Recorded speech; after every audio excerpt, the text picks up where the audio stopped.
¿Cómo le va, Silvina? Bienvenida. Pero un placer estar acá nuevamente. Muy bien, me va. Muy bien, bueno. ¿Cómo pasó las Pascuas? ¿Todo bien? Bien, disfrutando los días, ¿Cómo se estudiando, merece? pensando, reflexionando, Ujú. cómo son esos días, ¿no? Para encontrarse con uno mismo. Así es, ¿y se encontró? Creo que sí, que me encontré. Bueno, ahí está.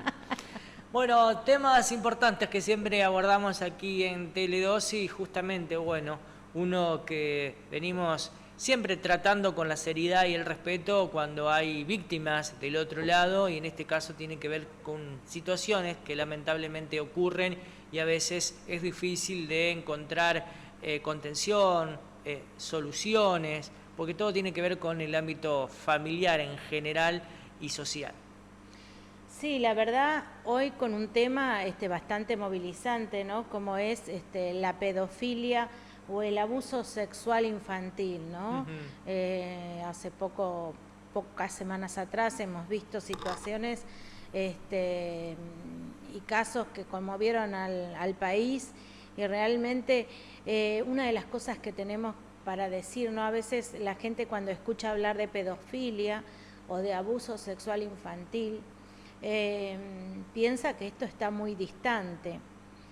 Lamentablemente, quienes trabajamos en el ámbito de la salud tanto pública como privada, en el ámbito de la salud mental, quiero decir, lamentablemente uno ve que es mucho más asiduo de lo que la gente normalmente piensa. Pasa mucho más a menudo, mucho más frecuentemente y muchas veces uno en el consultorio se encuentra con el devenir de sufrimiento psíquico quizás en personas adultas que alguna vez sufrieron una situación de abuso sexual. Cabe aclarar que el abuso sexual no solo es, como dice la justicia, titulado, digamos, en los términos legales, acceso carnal, sino que desde un manoseo hasta llegar al acceso carnal con todos sus derivados entre medio, que no los quiero expresar tan claramente porque estamos en un horario de protección infantil, pero también es abuso sexual, ¿no? Y es corrupción de menores, es corrupción del desarrollo psicológico saludable de los niños. Realmente muchas veces una de las cosas que a veces uno trabaja, ¿no? De los mitos que hay en la sociedad, uno de esos mitos es que las mujeres no abusan. Y la verdad es que el 40% de los abusos registrados y denunciados en centros maternales, jardines de infantes, son realizados por mujeres. Esto está mucho más silenciado, ¿no? Obviamente que pasa más o es más visto la parte masculina, pero las mujeres también abusan. Y otro de los mitos interesantes que me parece importante de hablar, que cuando hablamos, por ejemplo, de una relación entre un niño de 12 años y un adulto, una mujer adulta de 35, estamos hablando de que es un abuso sexual. Pero cuando hablamos de una niña de 12 años en una relación con un hombre de 35 años, él es el capo, la tiene clara. Mirá, ¿no? Y en realidad tanto uno como el otro son abusos sexuales. Estamos hablando de un menor que no tiene todavía la madurez suficiente para tomar determinadas decisiones y que tiene características de vulnerabilidad que lo hace susceptible de manipulación y seducción, ¿sí? Entonces, por más que uno diga, ay, sí, pero la nena de 12 parece de 18. Puede ser que parezca de 18, pero sigue siendo menor de edad. Y lo cierto es que el desarrollo psicosexual termina de madurar en los estadios más finales de la adolescencia. Entonces, estamos hablando de un grado de inmadurez para quedar en manos de un hombre o de una mujer adulto que está en mayores condiciones de conocimiento, de madurez y de poder para manipular, seducir, convencer, etcétera. Por el otro lado, también me parece que esto es sumamente importante porque ambas situaciones nos hablan de una situación de abuso. Y generalmente cuando hablamos de un abuso sexual, no estamos hablando de una situación en la que hay fuerza física, sino que se convence con una serie de manipulaciones, seducciones y argumentos a las víctimas de consentir, pero por el otro lado no hay la madurez suficiente y ni la libertad para poder decir no. Entonces, por eso estamos hablando de abuso, que es diferente a una violación. Una violación puede ser un hecho puntual en donde generalmente media la fuerza porque hay resistencia de la víctima y oposición, y eso hace a que los daños, incluso físicos, sean importantes. Pero en el abuso generalmente no hay fuerza física, hay todo un tramado, toda una red que va llevando muchas veces sutilmente a la víctima a que quede entrampada en medio de estos vínculos que son totalmente dañinos y nocivos.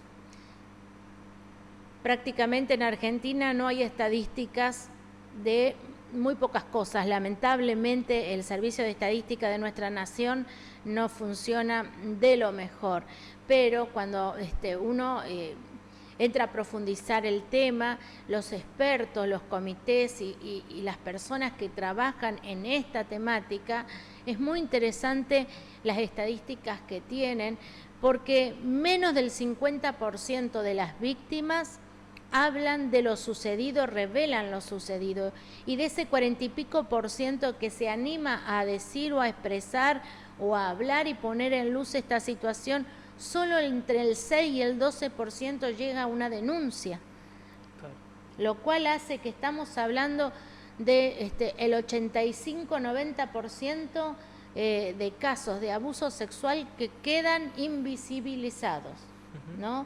Pero que uno muchas veces en el consultorio lo ve, y lo ve con tanta frecuencia, ¿viste?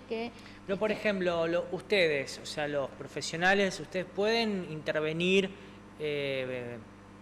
hacer la denuncia o acompañar al paciente, por ejemplo, porque a veces está ese punto de que la persona no se anima por algo, pero hay alguien que con el consentimiento de lo que fuera radican esta denuncia. Sí, en lo legal, sí. Cuando se trata de un niño o de una situación en donde hay una víctima que está sufriendo actualmente abuso. Ustedes pueden, me refiero para hacerlo más explicativo, pueden que le cuenten la verdad lo que le pasó, porque están para eso prácticamente, entre otras funciones, los psicólogos. Entonces, que a lo mejor no le confesó a los padres o a alguien de la familia, le confesó al psicólogo. ¿Cómo procede en este tema? Tenemos que hacer la denuncia cuando cuando alguien está en riesgo, claro. en riesgo de ser dañado, o cuando alguien es víctima. No solo los psicólogos, sino cualquier médico o docente que se entere de un caso en donde hay una víctima. Hay que hacer la denuncia, porque lo primero que hay que hacer es proteger a ese niño y proteger, cuidarlo y apartarlo de este lugar o de este vínculo que tanto daño va a hacer y que le va a generar consecuencias de por vida. En mi caso, en lo particular, yo no trabajo con niños, así que uno muchas veces se entera años atrás, pasaron años, ¿no? Porque mucha gente lo mantiene en silencio absoluto, ese es el tema, y lo habla cuando son adultos. Claro, y en ese momento, o sea, que a veces dice, no, ya prescribió, o sea, legalmente cómo se actúa? Porque el tema es que está lo que se dice, que a veces no es algo que muchos cuentan por diferentes motivos, que no hay tiempo para contar, sino uno puede llegar a estar entre lo que se puede decir preparado como para revelar la situación traumática que vivió. Por eso a veces muchos dicen, ¿y por qué ahora lo viene a decir? ¿Por qué no lo contó antes? Y que se empieza a culpar a la víctima porque no habló. O sea, como que lo que vemos a diario en los medios. O sea, ¿ahí se puede accionar de alguna manera? En lo legal ahí ya no podría ser tan clara porque desconozco. Sí creo que uno tiene que poder trabajar por más años que hayan pasado con esa víctima para que pueda hablar, denunciar y expresarlo. Porque está la otra situación que se ve bastante, ¿no? Es el hecho de que cuando un... Claro, hay denuncias que sí, que se realizaron, que fueron detenidos los abusadores, que bueno... Y que se realizaron años después. Claro, por eso mismo y interviene la justicia, pero me refiero, o sea, es válido el acompañamiento, a eso me refería. Sí, es válido el acompañamiento, pero a veces cuando una persona lo dice después de 15, 20 o 30 años, es porque quizás recién en ese momento puede enfrentar todo lo que eso significa. Claro. ¿Y porque ustedes? Muchas veces la gente termina como enredada en el temor, claro, en el miedo, en el qué dirán. El aporte profesional a la causa se toma en cuenta. Eso. Sí, y cuando ya son adultos y esto ha pasado, han pasado tantos años, uno claro, trabaja con el paciente a fin de poder encontrar ese camino, de poder hablar de lo que le pasó, porque poner en luz y poner en palabras esto es el primer paso para sanar toda esta situación, claro, ¿no? Y la otra cuestión que vos fíjate que sucede mucho es que cuando los chicos o cuando estas cosas salen a luz, normalmente es la familia la que lo mantiene en el secreto. Y estadísticamente hay otra cuestión que es muy importante de tocar, porque se cree que estadísticamente son mayores los abusos que sufren las personas dentro de su ámbito familiar. Claro. Y en realidad, estadísticamente, el mayor porcentaje está dado por el contexto extrafamiliar pero cercano. Claro. ¿Sí? Conocidos, familiares del entorno externo a la familia íntima, digamos, docentes, vecinos, etcétera, ¿no? Entonces, el mayor porcentaje de abuso sexual está dado en el entorno de la familia. También hay, obviamente, a nivel intrafamiliar, y eso es mucho más costoso para la víctima poder hablar. ¿Por qué? Porque crece bajo ese ámbito y creyendo que eso es normal.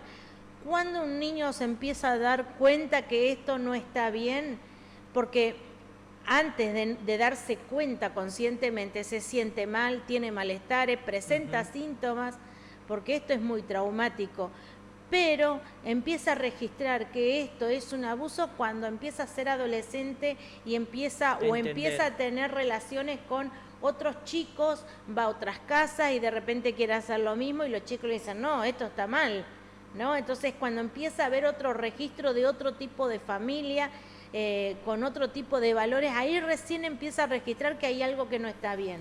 Pero obviamente que hasta llegar a develar y tomar una posición, más cuando es en el ámbito intrafamiliar, en donde hay afectos, en donde hay confianza, en donde hay amor, es muy difícil para la gente poder primero tomar un posicionamiento para después hablarlo. Y lo otro que se ve mucho, que te decía hace un minuto atrás, es esto que las familias lo dejan silenciado por vergüenza, por temor a que le pase al niño o a la niña, ¿sí? Por orgullo, generalmente más que nada por vergüenza. ¿Qué dirán? Por el qué dirán. El tema es que mientras esto está silenciado, ese pedófilo sigue manoseando y atacando a otros chicos.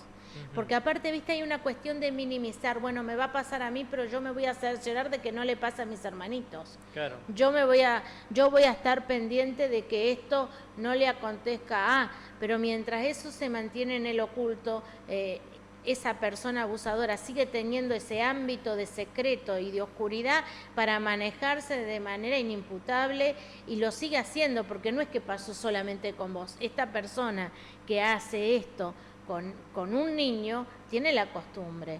Y realmente los pedófilos, los abusadores,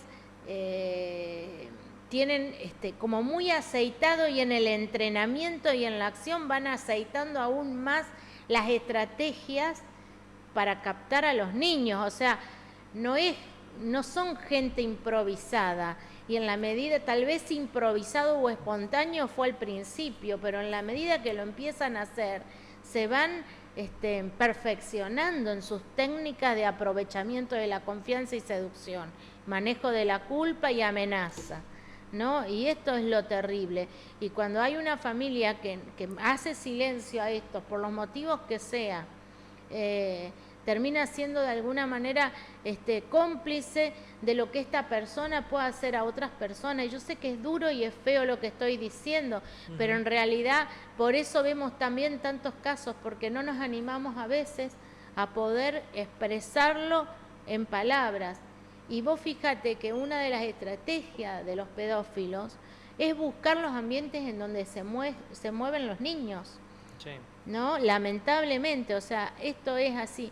Y la otra estrategia que implementan es ganarse la confianza, ¿no? Yo me acuerdo que cuando empecé a estudiar algo, yo no soy especialista en abuso sexual, tengo que aclarar esto, ¿no? Uno lo ve y lo trabaja en el consultorio, pero hay equipos que son que están profesionalizados y especializados en este ámbito, pero cuando uno de los primeros acercamientos que tengo a esta situación es que muchas veces los pedófilos tienen y son personas conocidas en sus entornos como personas confiables, como personas muy buenas, muy bondadosas, ¿no? Pero tienen esta doble cara, esta doble vertiente en donde justamente necesitan ser personas confiables porque saben muy bien cómo acceder o cómo manejar el tema de la seducción para aprovechar la confianza que tienen y buscan acercarse a los niños. Por eso en muchos ambientes buscan incursionar en la docencia, incursionar en comedores infantiles, incursionar en lugares donde hay niños, no porque son tan bondadosos, sino porque su objetivo son los niños. Y la otra cuestión que me parece sumamente importante de aclarar, sé que se nos va la hora, pero muchas veces los pedófilos buscan mujeres solas con hijos para seducir, vulnerables, necesitadas, muchas veces como en diferentes situaciones vemos de ser acompañadas por un hombre y se aprovechan de esa situación. ¿Por qué? Porque el objetivo no es seducir y conquistar y enamorar a la mujer, el objetivo son los chicos. Silvina, muchísimas gracias por haber venido. Gracias a vos, Ricardo. Nos vamos a la pausa, esto fue el micro de psicología con Silvina Gross.